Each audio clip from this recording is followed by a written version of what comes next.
তো বন্ধুসকল আহি গ'ল আজি এখন নতুন অসমীয়া চিনেমাৰ টিজাৰ যিখনৰ নাম হৈছে কলাইছো।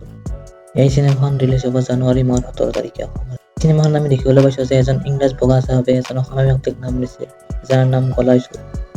আৰু ইংৰাজ চাহাবজনে সেইজনক লিজেণ্ড বুলি কৈছে। তেওঁ কিয় লিজেণ্ড বুলি কৈছে এইবিলাক আমি চিনেমাখন চালে গম পাম। আৰু চিনেমাখন আমি নিশ্চয় বহুত কেৰেক্টাৰ দেখিবলৈ পাম, ভাল কেৰেক্টাৰ দেখিবলৈ পাম। আৰু টিজাৰটো চাই গম পালোঁ যে এই চিনেমাখনৰ কাহিনীটো 1945 চনৰ কাহিনী হ'ব, স্বাধীনতাৰ 2 বছৰ আগৰ কাহিনী। বাকী টিজাৰটোৰ এডিটিং আৰু চিনেমাটোগ্ৰাফী ভালে লাগিছে, কালাৰ গ্ৰেডিঙো ভালেই হৈছে।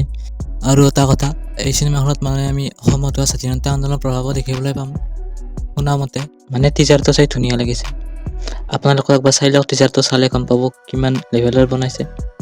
আশা কৰোঁ ট্ৰেইলাৰটো ইয়াতকৈও ভাল হয় আৰু অসমৰ ৰাইজে যাতে চিনেমাখনৰ ট্ৰেইলাৰটোৰ আঁকোৱালি লয়, তাকে মোৰ কামনা। আজিলৈ ইমানেই। যদি ভিডিঅ'টো ভাল পালে লাইক আৰু ছাবস্ক্ৰাইব কৰি দিব। ধন্যবাদ।